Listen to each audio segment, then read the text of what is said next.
From Supergiant Games, Bastion is a super game. But how well do you really know it?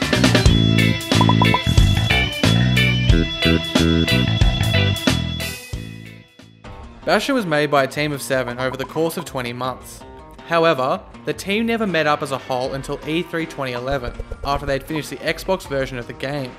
For the most part, creative director Greg, studio director Amir, artist Jen and engineer Gavin worked together in a suburban home in San Jose.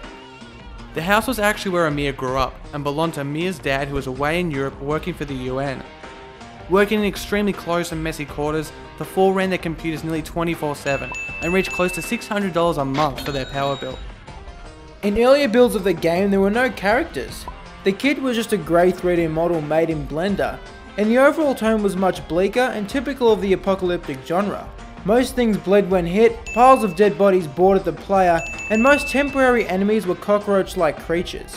And as the team were yet to hire a full-time artist, other enemies were borrowed from Zelda or scanned from Dungeons & Dragons books as placeholders. For example, the first survivor in this early prototype is the Mongrel Man from D&D.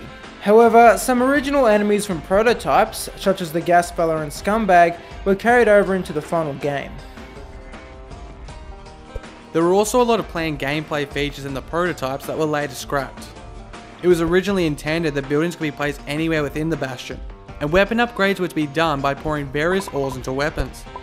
There was also an alternative plan to upgrade weapons through a garden simulation system, in which the player would plant their weapons, let them grow, and then harvest them. Lastly, the team envisioned one of the weapons would be a whip, but once implemented it had an ugly 4-frame animation, and was consequently abandoned.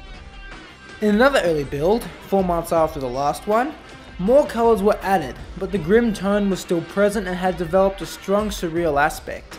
It was actually this prototype that was showed to and ultimately convinced Gen Z to join the project, and after she did, Bastion established its distinctive saturated style.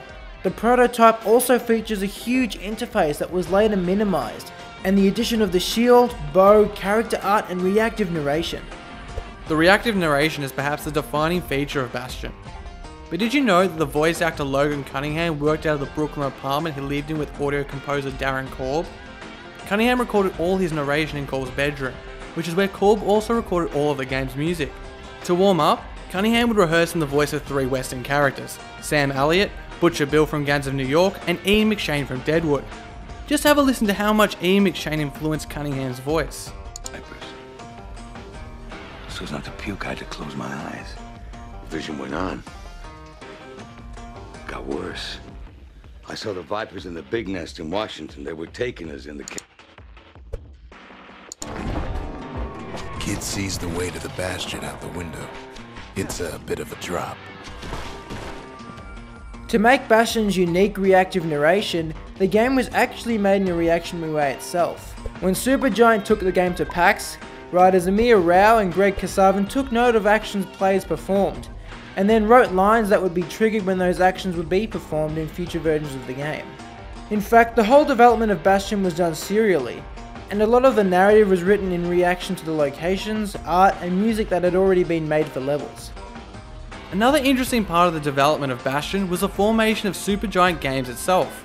Amir Rao and Gavin Simon founded the company after quitting their jobs at Electronic Arts, where they had worked on the Command & Conquer series. They were joined a year later by Greg Kasavin, who had also worked with the duo at EA. And both of Darren Korb and Logan Cunningham grew up with Amir Rao in San Jose and played junior soccer together. That's all the interesting tidbits we had on Bastion for you guys today.